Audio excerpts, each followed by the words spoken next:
It's a rainy start to the week, Andy, but it is a good week, and like 50s, 60s. The temperatures coming in for us in North Carolina.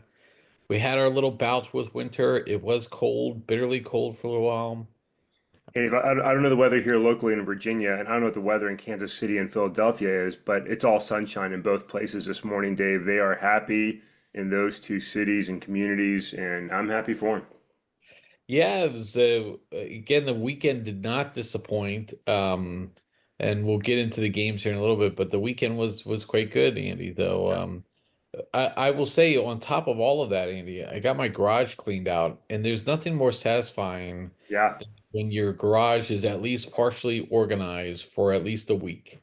You know, at least you have a week to do it. You said you're going to do it. I'm glad you were able to actually do it. That's a good thing. I was doing some little cleaning around my house too. I told you to continue my basement project, so we're both getting some good work done. They've got to maintain a home. One of the things I think aspiring and new homeowners don't appreciate is how much work goes into maintaining a home. yeah. It is a lot. It is a lot. Yeah, I changed filters this weekend, so it was exciting times. But so are you a DIY guy, Andy? You said home projects or what? What? Well, so I'm pretty stupid when it comes to, trying to do things around my house. So I take great pride in doing like the simplest of things, So like my toilet was leaking, right? It was running. So when I fix something like that, like I think I'm a genius, right? Oh But yeah, actual home repairs and things like that, no, I need to bring in expert help because I invariably put something in backwards, don't put it in properly, whatever it is, and I've accepted that I'll probably electrocute myself to death if I don't let a professional do their job. So yeah. limited basic man maintenance is as far as I go. Okay, well, fair enough, Andy. I think that's definitely worth it. I feel the same way too. When I can change the hardware on a toilet, that's a good day for me. Yeah, Or yeah, I feel pretty important. I've even gone like changing electrical lights sometimes. yeah. Like I feel pretty good about that too. As you So should, as you should. Celebrate. so. Yeah. All right, Andy. So let's you caught me mid Good drink. sip. Yeah, mid sip to my coffee. It's now done. So let's get into the weekend that was for the NFL, Andy. Big It's one. kind of a sad one because we only have one football game left. It's the biggest game of the year, Yeah, but the games did not disappoint. Let's start with the Eagles versus the Commanders. And we said in order for the Commanders to win this one, they had to do everything right. The Eagles would have had to do everything wrong. And it just that didn't happen. The same recipe that cost the Lions did not cost the Eagles. yeah, And they won very comfortably. But this was somewhat of a game for the first half there. yeah, The Commanders opened up with what was like an 18 play, 7.5 minute drive, very reminiscent of Notre Dame against Ohio State, where they took that opening kickoff and went so many plays in like 9 minutes in the national championship game. But the same result happened. Then they had to settle for a field goal. yeah, Then the Eagles got the ball one play. Saquon Barkley goes 60 yards. And that was a lot of the story of the rest of the way. Saquon Barkley ran the ball very well. But Andy, I was dismissive of Jalen Hurts on Friday's podcast, and he came through in a big way this yeah, game, yeah. made some really big time plays. Jaden Daniels I thought played well, just the turnovers and they just couldn't capitalize on certain things. But that'll get you in the end. They're a young team. They've got a lot to look forward to. But kudos to the Eagles, Andy. Yeah, yeah, definitely. It was a pretty good game, I thought. I mean, the Eagles were the better team. They controlled the game. They controlled the second half. They played great football. And you're right, all the things that happened to make the Commanders beat Detroit absolutely did not happen in this game. Right, the turnovers went completely the opposite way. I mean, a beautiful punch out Philly had on Washington. The turnovers will kill you. Philly brought just a great game, starting off just the game with that crazy Saquon run to set the tone for the entire battle. And they played great football. I mean, Philadelphia looked like a very dominant team. There's part of me that's crying inside because I was thinking, man, Eagles Lions would have been such a good championship game, but that's not what it was meant to be. And the Commanders, I think, showed that They're a legitimate team. They've got a lot of talent in the skills positions. Jaden Daniels is a very dangerous quarterback. They need to beef up their big boys. They need some more power on the lines. They need to make their defense a little bit stronger. And everybody knew that. I mean, Washington far surpassed expectations, and I think had a great season. Philadelphia looked awesome. They looked great. And if you're not a believer in this Eagles team, if you're not a believer in Jalen and Saquon, if there's anybody who doesn't believe in Saquon at this point, and AJ Brown, like they showed who they are yesterday. They looked great. And I think that the what's going to cause Kansas City some trouble is they can get to the quarterback, and I think that's what Jaden Daniels Yeah, they got to him, they made him uncomfortable a bunch of times, which yeah, unfortunately Detroit they had so many defensive line injuries, so many defensive injuries just in general. Were never able to make Jaden Daniels uncomfortable, and he still played well, but at the same time is he got rattled at times, yeah, and I think that's going to hurt or help them against Kansas City too, because you can get Patrick Mahomes running around.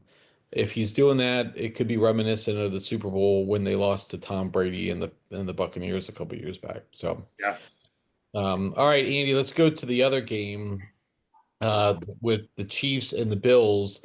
Everything it was too scripted, I think, Andy. I mean, everything was Bills, Bills, Bills. This is Josh Allen's year. This is yeah, it. yeah, The Chiefs haven't scored 30 points or more in any of the games they've played this year. And wouldn't you know, I mean, the Chiefs came out very dominated. It was 21-10, and they had a chance to really put it away in the first half, and for one reason or the other they didn't, and then the Bills came down, made it closer. It was a really close halftime score.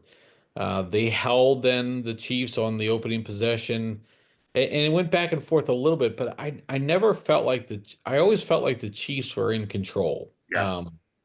Even though the Bills had opportunities, I always felt like the Chiefs were in control, and Mahomes played a great game, always running the ball just as much as anything else. So, what did you think on that game, Andy? Yeah, I mean, look, the Bills made it exciting. They showed that they were dangerous. They could move the ball, some great plays, big catches. But you're right, the Chiefs just sort of set the tone and maintained the tone. You sort of this feeling of inevitability that this was going to go the Chiefs' way again, and it was tough because poor Josh Allen, the Bills, they chose a time to be great, which is just not great enough as they consistently lose to the Chiefs. It's got to be killing those guys. I mean, it's really got to be killing those guys. But Kansas City's look for all the hate. They're a good football team. I know America like does not want the Super Bowl. I mean, Yeah, Ian Rappaport yesterday posted, the Super Bowl, and he put the teams, and the comments were all just like, "This sucks." Like nobody wants this, right? yeah, But it's going to be a really good game. I think the last time these two teams played Super Bowl 2 years ago, I guess 3 years ago, it wasn't. It wasn't a great game. It was frustrating. The Eagles should have won. Some penalties, turned things at the end. The Chiefs pulled the victory out. This is going to be a good rematch, and I think yep, America's going to be in store for a really good game. But I thought the Chiefs looked good. Xavier Worthy, that guy's got some deep speed, man. He can turn it on when he needs to turn it on. And then look, the Andy Reid, Patrick Mahomes, Travis Kelsey, you know, that combo is just it's killing teams. I mean, it's been doing it for a few years now, and nobody's really found a way to stop it. Kelsey comes up when he needs to come up, and he makes those plays. Mahomes always is making those plays, and Andy Reid, he's just driving that team, and always has something in his pocket. They get it done. It's awesome to see. Like him or hate him, they're a great team to watch. yeah. And I mean, don't forget Taylor Swift is in the press box making satanic curses and Oh, chants all yeah, of along. course. So I Yeah, mean that never hurts to have that on your side as well. Andy, you mentioned all the great offensive players for sure, but I would tell you the defense, like Steve Spagnuolo, the defensive coordinator for the Chiefs, was a great defensive coordinator, became a head coach, was not a very good head coach, or just struggled, but maybe it was because the owner kind of stunk too there. But he's been now I think a four-time Super Bowl champion as a defensive coordinator. And this, I mean, this is a guy, he should be a Hall of Fame defensive coordinator. I mean, Yeah, for all the talk that Belichick got for his defensive prowess, even before he became the head coach of the Patriots. Here you have Spagnuolo. I mean, some people are just better coordinators than they are head coaches, and I think we should accept that. So, Andy, let's we can talk about predictions for the Super Bowl. We got 2 weeks, Andy, so yeah. it's Got not going time. Got anywhere. time. We got time on a lot of this, but Andy, let's talk a little bit of the head coaching hirings, Andy. Okay. All right. Let's go. You mentioned on Friday we didn't get to too much talk. I mean, you got in at the end, but your head coach or your defensive coordinator, Mr. Glenn, accepted the job as the Jets head coach. Yeah. Um, we also had Pete Carroll, the Yeah. oldest. He's now the oldest head coach in the NFL. He's taken over the Raiders position. Yep. Was still without a quarterback there, so he's taken over there. And then Andy, I just don't even know what to say here. But we have the Dallas Cowboys picked Brian Schottenheimer as their head coach. Yeah. Now, Brian Schottenheimer was a hot name probably 5 or 6 years ago as a head coach because he'd been a coordinator, he'd run some offenses, pretty exciting guy, but he just never became more than an assistant. And he's been the Cowboys' assistant coach for 10 years. And so they just decided, what the heck, let's just make him the head coach. Yeah. This reeks of Dave Campo, Andy. I don't know if you'll remember Dave Campo, but he was a loyal assistant to Jimmy Johnson for many years.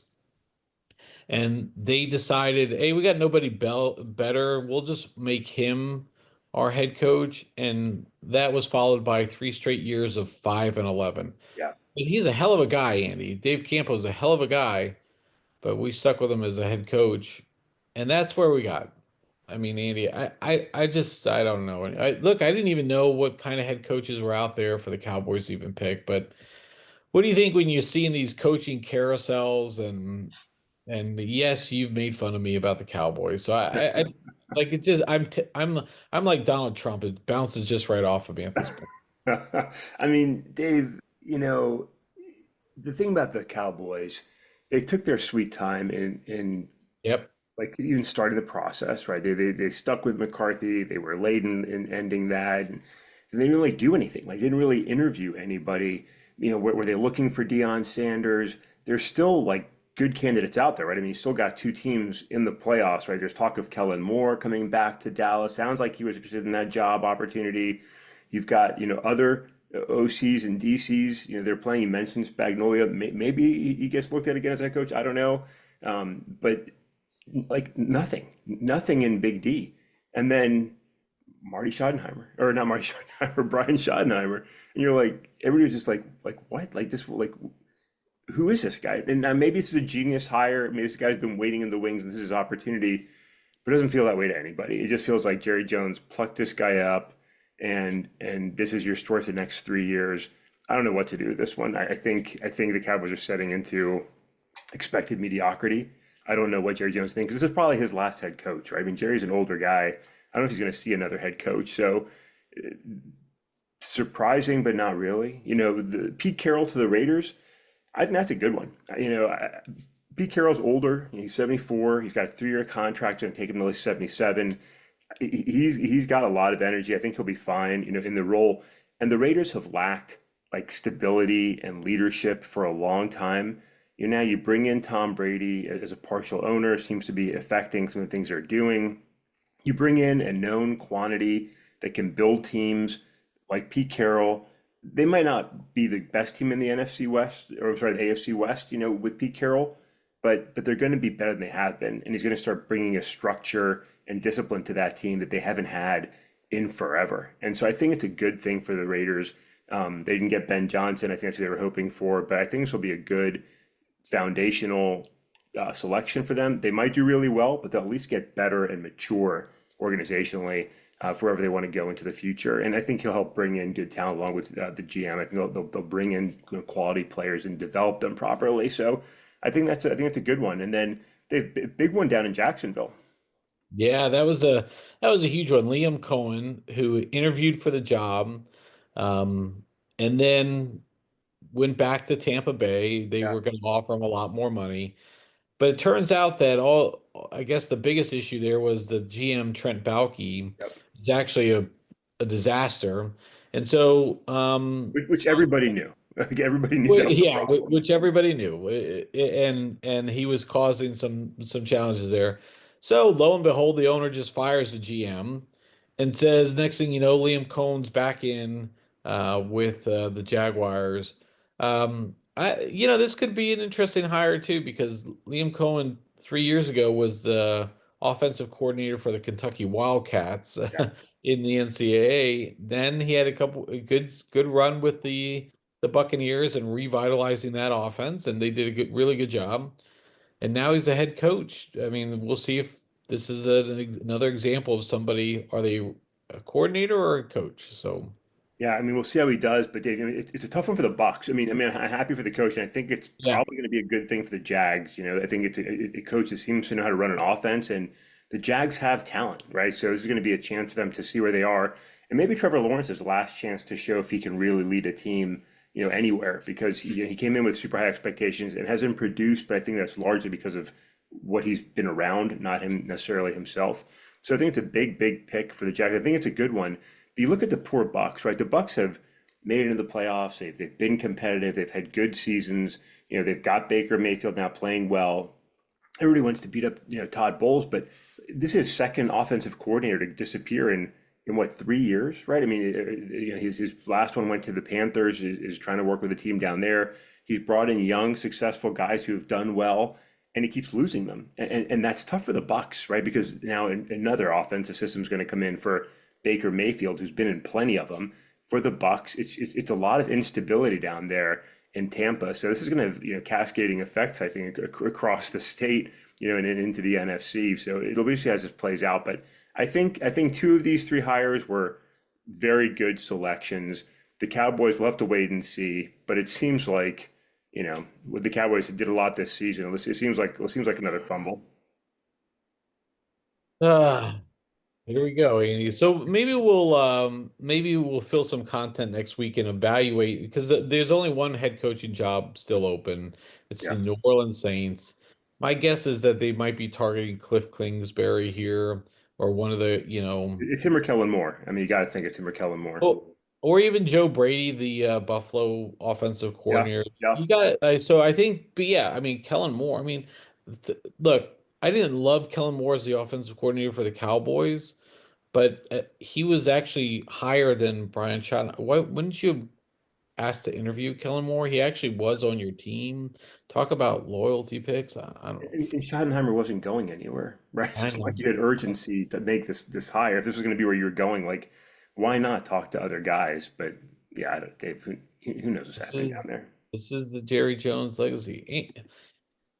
Andy, I guess I had a couple other things to get into. We need to talk about this Dan Snyder thing. Yeah, There's a big, huge thing that came out about Dan Snyder. I don't know if I'm prepared to talk about it today. do Wednesday. Yeah, We can do it Wednesday to fill some sports content because it's a fascinating ESPN article about Dan Snyder. Andy, fuck this. Like, we have to just keep talking about politics. Here's the thing about the Trump administration. It's the gift that keeps on giving. yeah. Every day I go to CNN or BBC and I just want to see what the headline is that stands out, Andy. And so today's headline, Andy, um, is that Trump gets to flex his muscle and he forced Colombia to back down. If you're not tracking any of these stories, Andy, there's already been deportations Yeah, ongoing. They've loaded up the planes. They started flying individuals with criminal records to, their home of origin. yeah, One of those places is Colombia. Colombia said, "Nope, you're not bringing your shit here." Whatever. Well, Trump flexed his muscle, and said, "If you don't take them, we're going to just tax or tariff the hell out of you."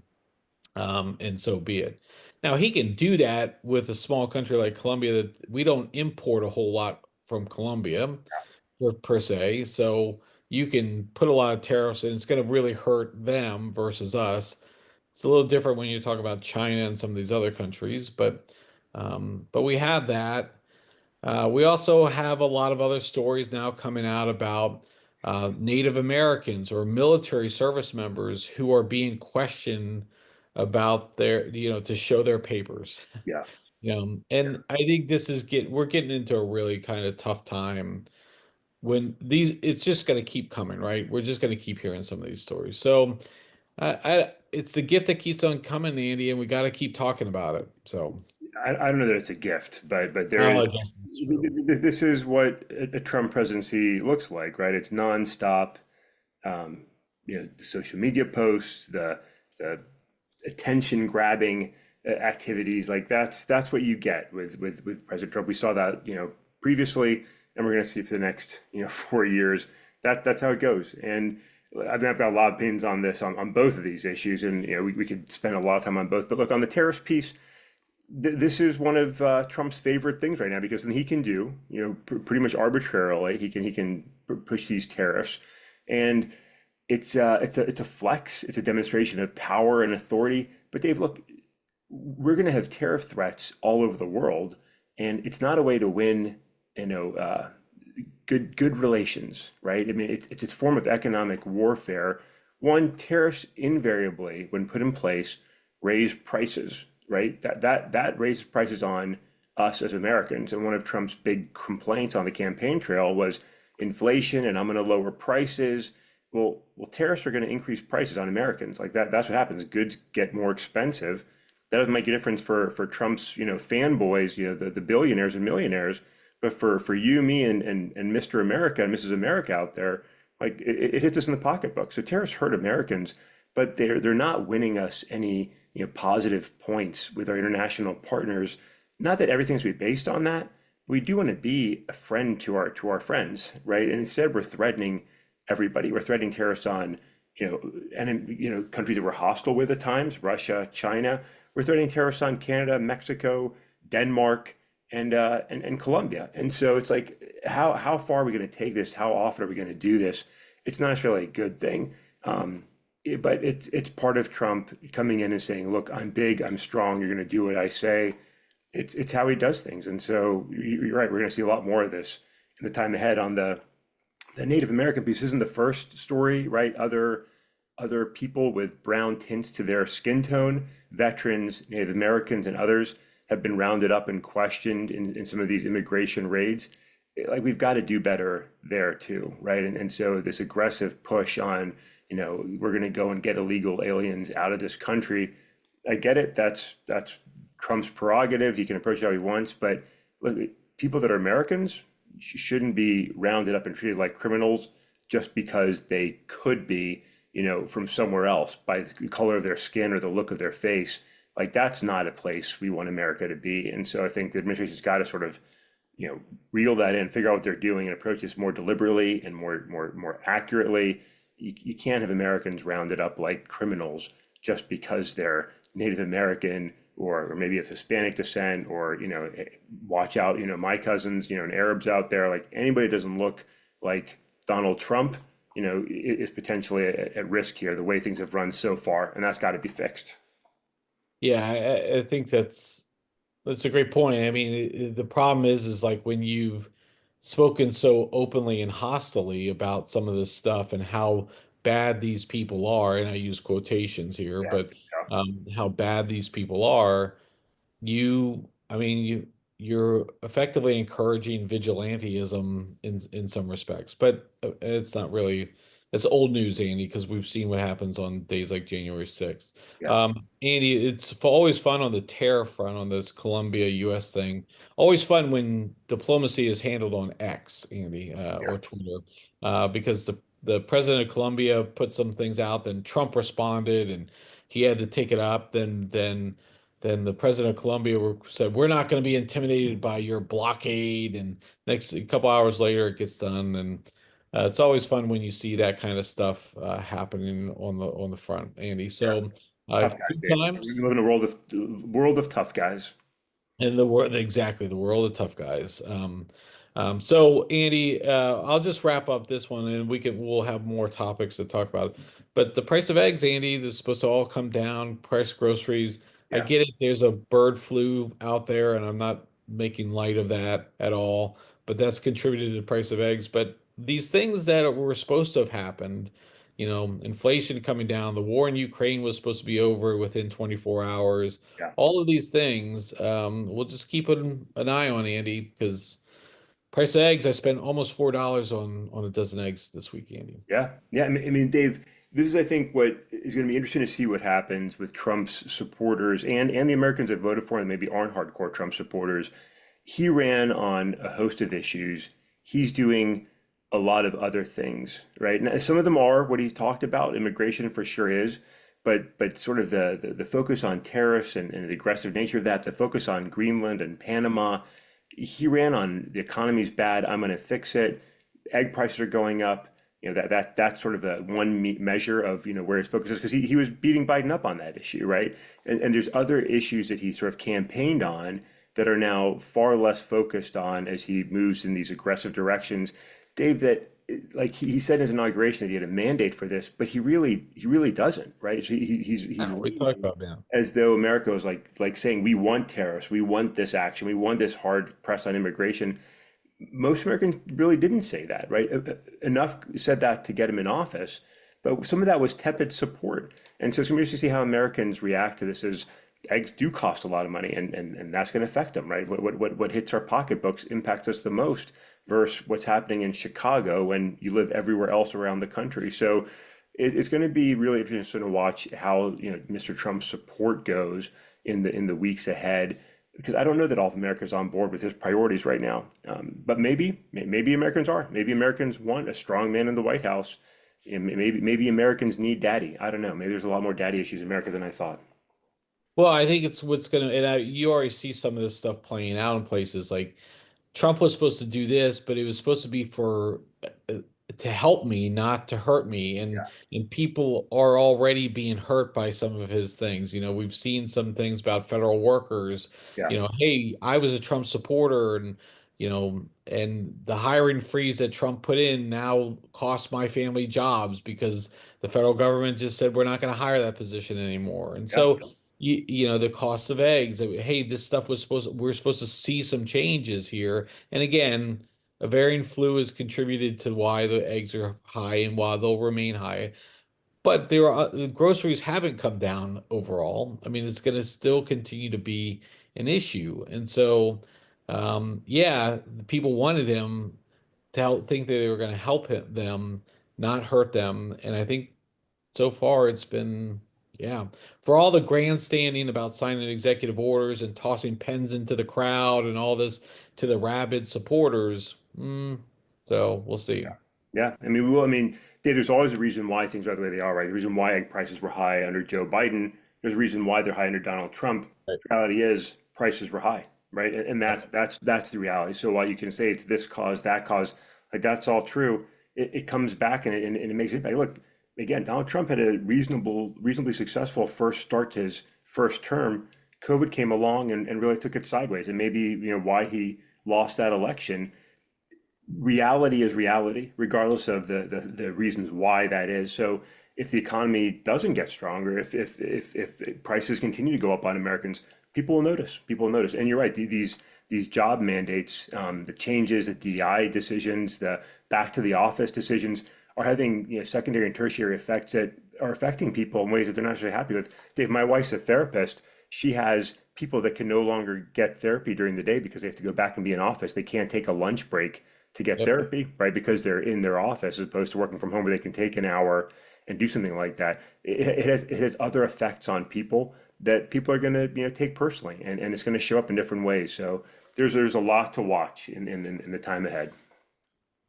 Yeah, there is. So, and we'll be watching it with you here on this podcast, Andy. So let's wrap up for a Monday. A good pod, good start, and we'll see what comes the rest of the week, Andy. So we'll catch up with you on Wednesday.